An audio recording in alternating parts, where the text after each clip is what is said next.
I've got a really weird idea for a new business using AI, which is actually where you pay. If you think about it, okay, let's say you're really into kite surfing and you want to go live somewhere windy, okay?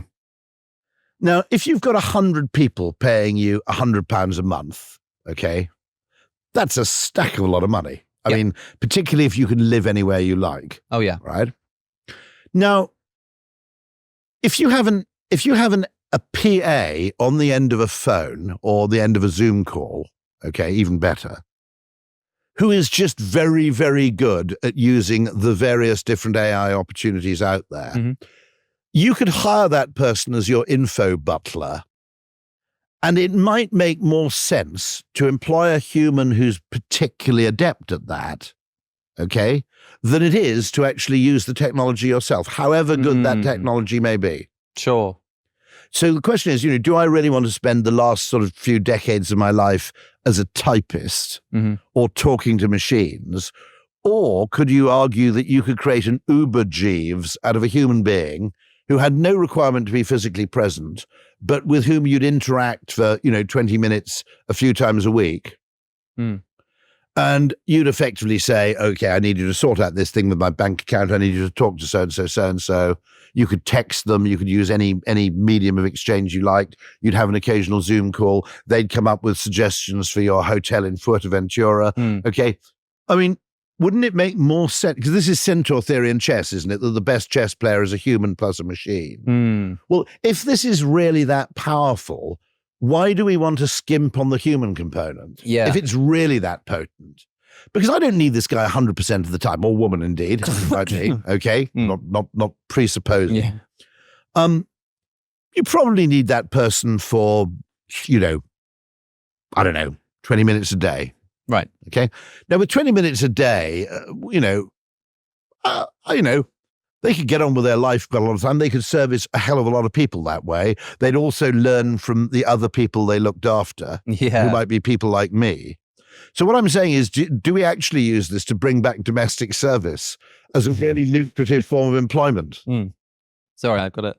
Because in a sense, is it the best use of my time when I could be sitting on podcasts or whatever to actually be there endlessly having to master improvements to that technology? Yeah. Or do we borrow a bit from Adam Smith and go, look, there's a bit of division of labor here that might be quite helpful, and that being an AI expert on behalf of 100 human beings.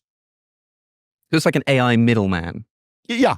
Someone who's just very good at using the technology. An intermediary, I think, was once the phrase they kind of used. Yeah, you could also then, as an AI company, start developing AI tools which are designed to not be sort of this really great public-facing, anyone can use this and get... No. Like, they could be hardcore pretty exactly, specialist. Yeah. Like, you've got to know the keywords, you've got to know the commands, but once you learn that language, this AI tool is like in the 1970s, for whatever reason, I mean, I'm old enough to remember this, it was slightly demeaning to be seen typing.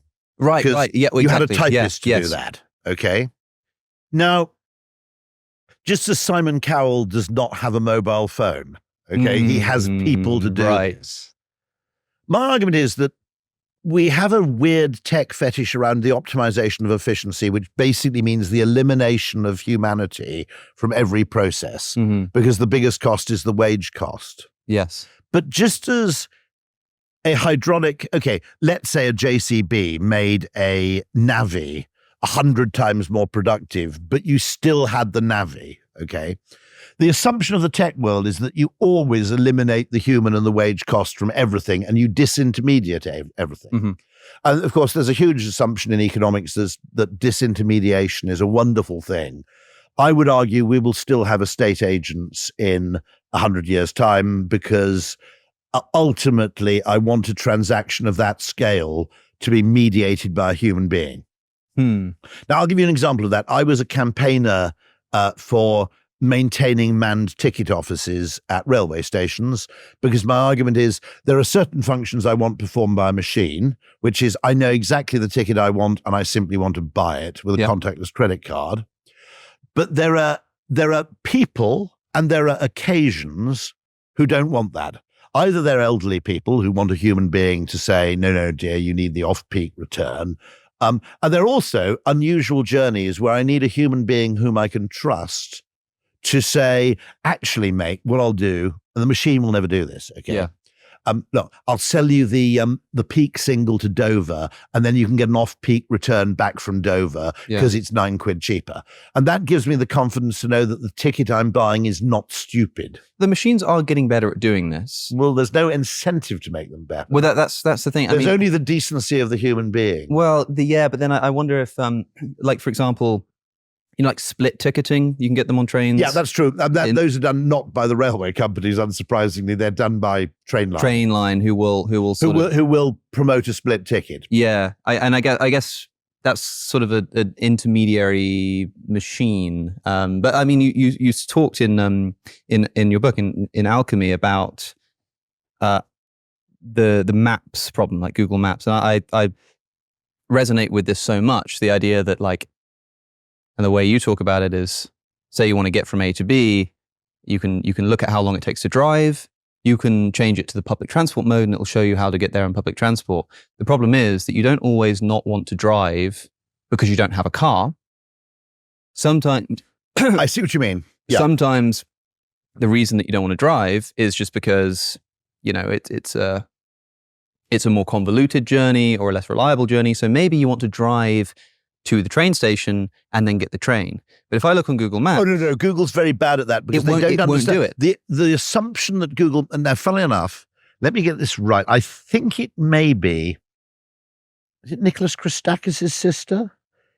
It's somebody like that. Might be Nick Christakis' sister, who's involved in a campaign to make Google Maps much more public transport friendly. Because the American assumption is if you're using public transportation, it's because you don't have a car. Yeah. So they then assume you're taking a bus to the station and you're walking to the bus. Yeah. The very British practice of driving to a railway station, actually New Yorkers would do this, Connecticut residents would do it more accurately to get to New York. But in Los Angeles, the only reason you're taking public transport is because you don't have a car. And Google is very Californian in that assumption, I think. That's absolutely true. And it's repeatedly annoyed me because it gives ludicrously pessimistic assumptions of how long the journey would take on public transport, because it assumes I'm making no use of a car to get to the station and no use of a taxi at the other end. So it basically assumes this bifurcated idea of you're either basically a car owner, in which case you go everywhere by car, or you're effectively at the mercy of public transportation for the entire length of your journey. It is really annoying. Like if the two of us wanted to go to Cambridge right now, Cambridge city centre, and we looked on Google Maps, it would either tell us it's how long it takes to drive to St. John's College. Or if we say, well, I want to take the train, we click public transport. And what does it tell us? It tells us, well, you have to walk to this station, get a bus here, get to the train station. Then once you get to Cambridge, you have to get out and you have to get this bus, which is going to take you up. And then you walk 15 minutes across. Which is, of course, both of those options are total bollocks. Exactly. Because in the first option, you'll get stuck in traffic in London for ages. And when you leave the station at Cambridge, you're going to get in a taxi. By the way, I give all your listeners a great tip here, which is that rail algorithms, when they recommend trains, sometimes overweight the importance of journey time. So if ever you're going down to the West Country, if you're going to Plymouth or Cornwall, what you have to do is you go and search for a journey starting at Waterloo, not Paddington, and you have to add via Salisbury. Now, Southwestern trains have these trains that go from Waterloo all the way to Exeter St. David's, at which point you can then change onto a train going further west. Because they're a bit slow, they never feature on the website. Because they never feature on the website, they're absurdly cheap. You can actually get a kind of first-class single to Exeter St. David's from Waterloo, and it's highly scenic because you go through some pretty lovely English countryside. Pack a hamper. I'm not sure what the onboard catering is like. But I've literally, I think my daughter's had to come back from a music festival in, was it Boardmasters? You young people understand. Oh, don't ask me. No, okay. Boardmasters, okay. Camera people know. Excellent. Okay. And the trains were absolutely rammed. And I think she and her 4 friends came back first class from Exeter for like 35 quid each. I mean, it's absolutely bonkers. And of course, living in Sevenoaks, as I do, Waterloo and Waterloo East is a lot easier than getting to Paddington. So there's a double win.